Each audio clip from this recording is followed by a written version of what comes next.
Welcome, ladies and gentlemen, to another episode of From the Wheelhouse. I'm Captain Mark Stevenson, and next to me is Captain Jim Mescall. Captain Jim Mescall, the mega yacht captain. I'm so glad you're back with me. It's been always a pleasure. My brother from another mother. You know, we've had a great time this season so far. We're digging in, and I mean, we are really digging into a great season. A lot of people out there on the water, and we're going to talk about some things today that might concern you. We want to make sure that you know this is a live, called-in, interactive show. And you can join us with your questions or comments by calling this number right at the bottom of the screen. Get off of that couch, get out of that armchair, and make sure that you come and join us, because we want to make sure that you are part of this show. It's live, and we're coming right at you. You're a bunch of fraidy cats out there. Fraidy cats. I just call them outright cowards. You're cowards. I can't hear you because you are giving your opinion to the television, and you're sitting there talking to the television. We can't hear what you're talking about, but if you pick up the phone, you can join in on us. Captain Jim, what a week we've had. You know, the America's Cup was just this week. But first, I want to pay homage to one of our lost ones. One of our lost sailors happens to have been the president of the International Shipmasters Association for last year. His name is Captain Al Gregalunas.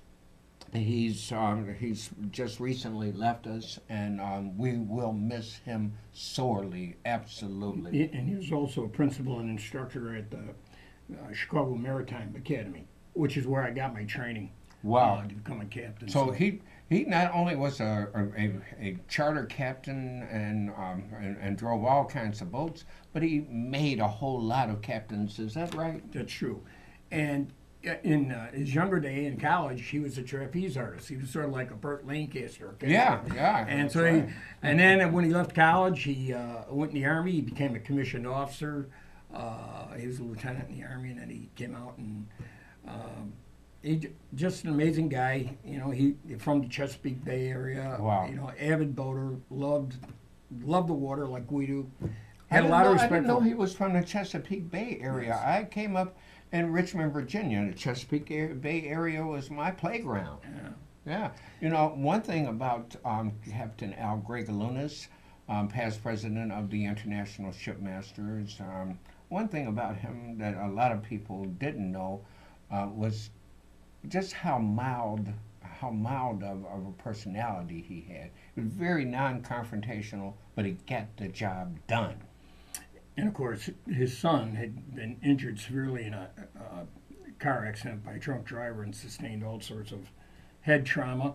And Al took full-time care of him. And you saw this on him. He was in a motorized wheelchair. And what I was just told yesterday, as I was telling you, I saw him in March, and he had lost weight. And I complimented him. I said, "Hey, you're getting ready to go back into trapeze." And then there I found out the poor guy's... I got cancer, and then he and I've had leukemia, so I could relate to it. But anyways, I heard he was out on a charter this spring, and he fell ill, and the people actually had to bring him in. Wow. Well, we are going to miss Captain Al Gregalunas. We'll salute you, sir. Absolutely. Good guy. Moving on to America's Cup. America's Cup is a sailing boat race, and we talked about this last week. A sailing boat race that is usually, well, for over 125 years, I think. Oh, I got the history. I listened to the lectures. Let me tell me. Let's tell it. It actually goes back to like 1851, and it started. It was over in Europe, in England, because they were the masters of the seas, and so the Americans, as we were becoming a developing country, the Americans go, well, you know, we should go over there and compete in this. So they got some guys in New York, and I forget the names, but they got a great architect builder, and they basically built this boat. They went over, they challenged the standing British, and I forget who the other country of France or whatever. But anyways, they actually got a 20-minute late start. Someone had let the anchor drop or something. So everyone takes off, and they're racing around this Isle of Capri or whatever. It's not the Isle of Capri, but whatever Isle of Man or something. But anyways, I thought you had a history. right. Go Well, on, it's close. go on. I don't have all the details. But anyways, the funny story is they caught up with the pack, and they were so far with the pack. Queen Victoria, and by the way, Prince Albert was her husband. I didn't know that. But that's another story. But she was there to watch this America's Challenge for the first time, and as they came across the finish line, she was on this other boat, and she goes, "Well, who came in second?" Because normally it was a neck-and-neck race, and the closest boat was 2 hours behind the British boat. Wow. The Americans kicked their butt. Kicked their butts. And so they changed the name of the race. to America's, because we got the cup. That's right. And we took it away from the Brits. And what's interesting, and this is the best, I mean, this historian guy, he's this Japanese, Chinese guy, I don't know, but he was really, really good. And prior to that, the way they designed ships, they sort of copied nature. You ever notice like a codfish? It's got a wide head, and then it narrows the body. Yes. Okay. Well, what the Americans did was the point. That was the big change in the architecture. It was a whole new way of looking at, slicing through the water. Really? And it was so effective that the one British guy says, "I've been sailing backwards all my life." Well, the Because- the physics involved in designing a boat has really, really evolved. And now they have a different type of boat that's in America's Cup races, and it's no longer, this is the first year it's been on freshwater. And it was right here in Chicago. And the physics is different. What's so different about these boats? That ties right into going back to 1851. Just like the Americans came up with a new technology, which was the pointy hull, the slice through the water, as opposed to the more rounded one. The whole key, as you know, is you got to get as much of the hull out of the water, because the resistance of the water, if there's a lot of hull, it will always overcome the power. I see. So what they do is they use what are called hydrofoils. They put these like little slats under the boat, and as the boat picks up speed, the boat starts to rise out of the water, and it's basically riding on a couple of sticks. A couple of sticks. Yeah, and that's how they overcome the resistance of the water. They basically go airborne. I was wondering because I had never seen, I was out there, and I know you were out there doing charters too. We're working on the lake. Right. And I had never seen before boats lift out the water and moving quite so fast. And we have a caller, but we're going to ask the caller to hold on for 1 second because we want to share a video with you. And could I add something real quick? Sure. You say you just was exposed to this. I was exposed to it to my old cousin, Kevin Lattissier. He was a Navy man, and he was assigned to hydrofoils in the 70s. The Navy had them, and they had like jet engines. So this is nothing new. Nothing new to me, brother. Okay. So, I mean, now the Navy gave up on it because they were so fast. Guys were getting cervical spine injuries because you're pounding through the waves. Yeah. And so, That's probably why I'm so exhausted right now, because I was pounding through those waves today. That wind coming out that north, and I got a boatload of people. I was trying to give them the smoothest ride as possible. But I tell you, well, I want you to take a look at this video, and our caller will hold on for just 1 second. Take a look at this video of what happened in Chicago just this past week, won't you? Tens of thousands of fans were lining the iconic Navy Pier. The fan zone was heaving, the best sailors and the fastest boats were ready to show what they could do. After phenomenal practice racing on Friday with 2 capsizes, the wind took a while to cooperate. So officials took Friday's substitute race and scored it as race 1 of the Louis Vuitton America's Cup World Series Chicago. That victory... Well, I guess that's not working right, but meanwhile, here's what I want you to do. I want you to grab a pen and paper and take this vital information, because you may want to get in touch with Captain Jim Mescall or Captain Mark Stevenson later, and you can do so by calling 312-437-2230. That's 312-437-2230. 2230. Or you can turn around and you can email me at mark@captainmarkstevenson.com. Now, let's try this video one more time.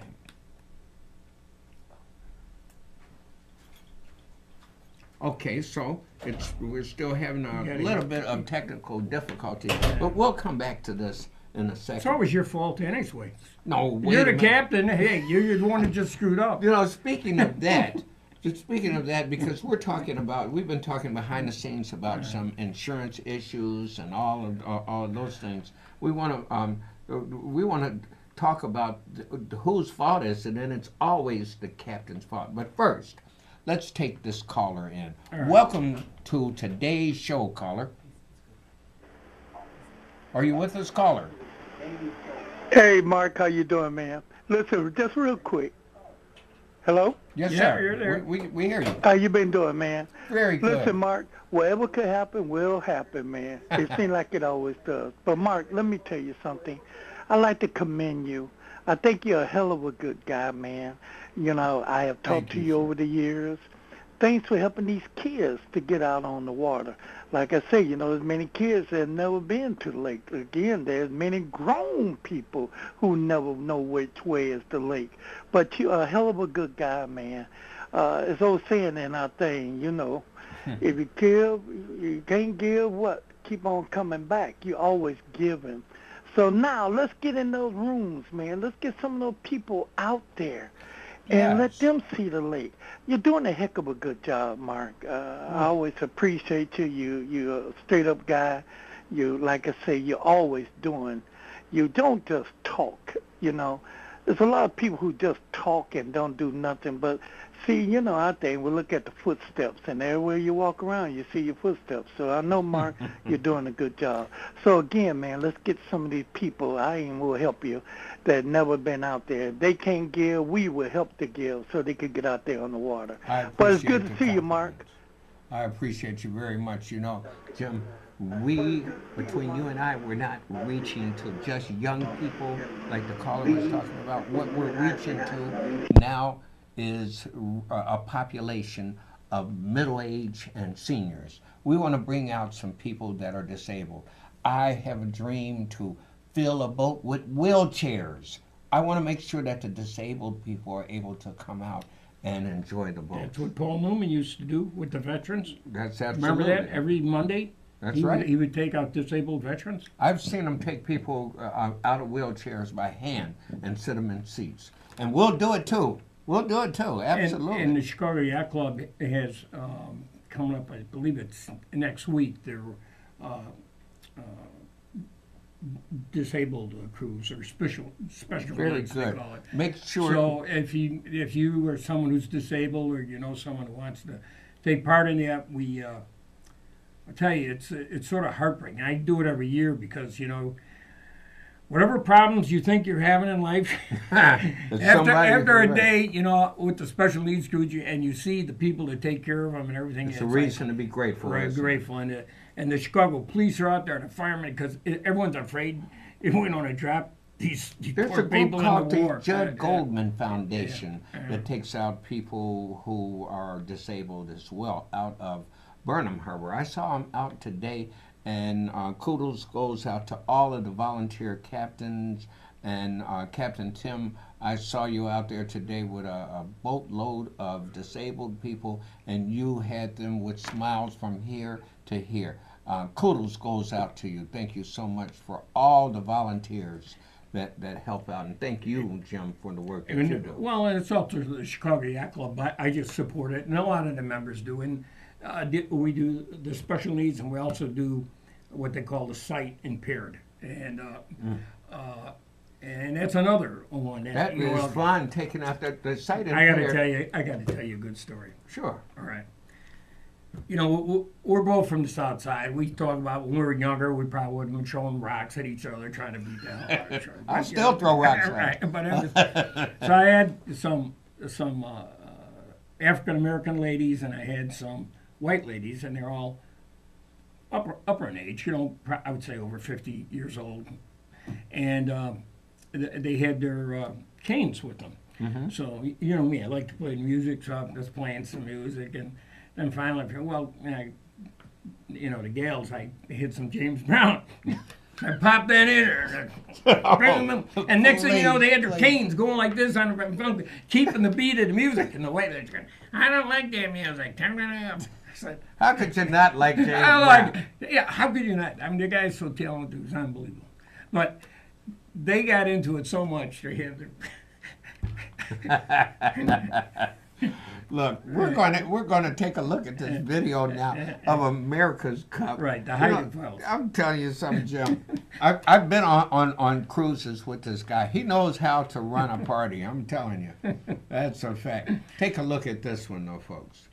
Tens of thousands of fans were lining the iconic Navy Pier. The fan zone was heaving, the best sailors and the fastest boats were ready to show what they could do. After phenomenal practice racing on Friday with 2 capsizes, the wind took a while to cooperate. So officials took Friday's substitute race and scored it as race 1 of the Louis Vuitton America's Cup World Series Chicago. That victory went to SoftBank Team Japan, who would have seen a measure of justice in having it count on the leaderboard. Yeah, it was a really good day for us. We felt like we've made some good gains. We've done a lot of work to try and improve the communication and how we sail the boat, and it's nice when it all works out. It was the first win of the Louis Vuitton America's Cup World Series for SoftBank Team Japan. On the other side of the ledger was Oracle Team USA, who capsized in the substitute race on Friday and who now must carry that last place finish onto the scoreboard.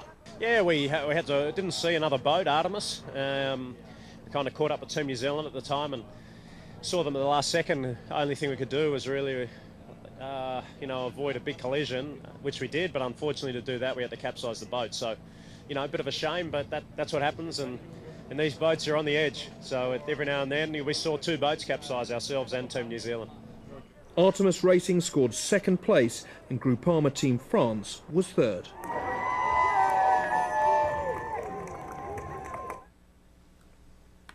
Boy, Navy Pier was really, really packed, wasn't it? And you know how expensive those seats were up in those stands? How much? $350. To sit out there on a piece on a steel bench. And you still had to take a look at the race with binoculars. We were out there with boatloads of people, and man, it was like trying to fly through a beehive without touching another bee. We have a caller in, Jim. Welcome to today's show. Hey, Captain Mark, and your guests as well. If you ever have one of them cruises where the women be out there on the deck, topless or buck naked, sign me up for it, all right? I'm willing to pay to be on that cruise. Well, those are what we call our special purposes. Okay, keep me in mind. I don't leave the guy my phone number. Okay, bye. Okay, what happens on the boat stays on the boat. That's right. Absolutely. We've seen it all over the years. But tell me about this. It's always, if something goes wrong, it's always the captain's fault. Is that right? Yeah, and it's like the law to sea. It's it's always sort of been that way. And the maritime industry carried on into the aeronautical industry. So when a plane goes down, the first thing they look at, the crew. Who made the mistake? Okay, but so what? The boat has insurance, right? Well, that story I told you about, that where all those people died. It was in 2006, and it turned out it was a shell insurance company where they were paying the premiums, but it was an offshore. It was that one where they had to pay. So like 26 people died, and the captain only got fined. Well, $250. Oh my goodness! The Jones Act. Don't forget the Jones Act. The Jones Act is something that protects us all. Also, there's been a committee formed. Don't talk about who founded the committee. That's a different show, totally, folks. Trust me.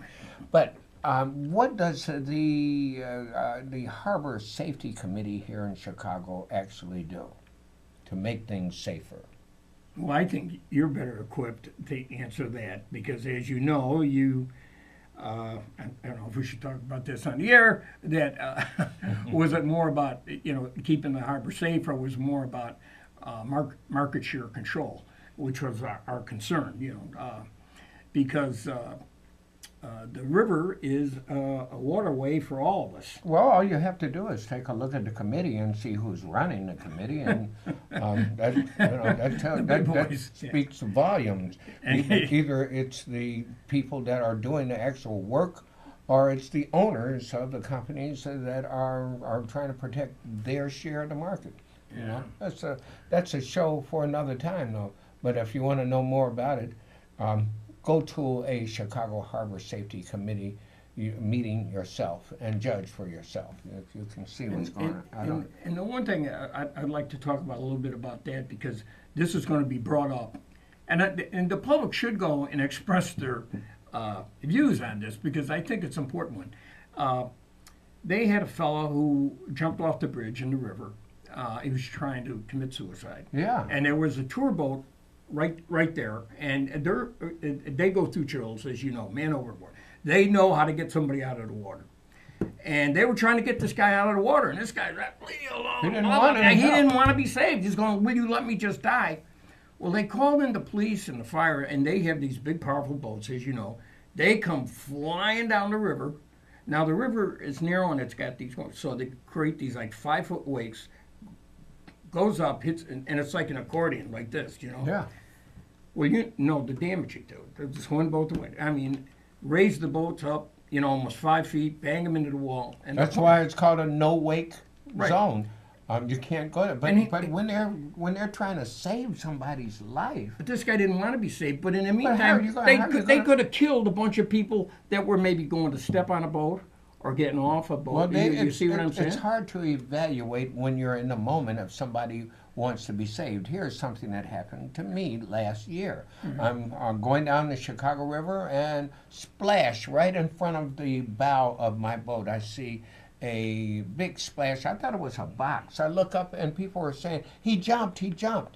Well, I took a look down there. A guy comes up to the surface of the water, looks me in the eye, 20 feet away from me. I throw him a life ring. Instead of grabbing a ring, he does this, honest to God, You wave goodbye. and goes back down. I said, oh my God, now you're going to do this on my watch? You watched them. Please. You watched them die right in front of your eyes. Sure, and he went back down, and I called the fire department and the Coast Guard, who were already in the river. They came right away, but 5 minutes later they drug him out, and he was totally already gone. And man, Where this is a tough issue, it's sort of like when the police call off a chase when they're after a criminal, because if it's going to endanger innocent people, you know, and if you get someone who's trying to commit suicide, and now you're putting other people in jeopardy because you're trying to rescue a guy that doesn't even want to be rescued. And by the way, the city's got to pay all those damages on those boats. wow, yeah, And that's, it is pretty big money. that's a fact. It's like about, I think, around 20 grand. You know, Jim, there are so many dangers involved in our business. A lot of people think that we just have fun and have parties all the time. But we want you to know that we, as professional, licensed, United States Coast Guard licensed captains, we care about you. And we want to keep you safe. We're not just trying to scare you. Right. And, you know, a lot of people complain to me because they say I'm a yeller and I holler at them and all that, which, you know, there's an element of truth to that, but it's not because I'm trying to be nasty. I'm trying to say, hey, I don't want them to turn out like the gorilla story or the alligator went down there with the kids. Well, We don't need those stories, and we all know they happen. and the thing is 90% of the problems that happen on the waterways involve alcohol. And if you can just maintain and have a good time, usually everything is going to work out right under the guidance of a professionally licensed and insured captain. Yeah. Now, I don't know if I totally agree with that on alcohol. I think it's just people leave their brains on shore when they get on it. It's a total different environment, sort of like when you're in the air. And they bring their landlubber thinking, and it doesn't work. Well, Jim, thank you so much for joining me today. And next week, Captain Jim himself will host this show, and he'll have a guest that you'll be excited to be learning from. make sure that you tune in next week at 5 p.m. Until next week. By the way, you know who I'm going to try to get? That girl that does the flying on the pole. Oh, no, take it easy. Folks, look, Mama, get the coffee ready. The kid's on his way.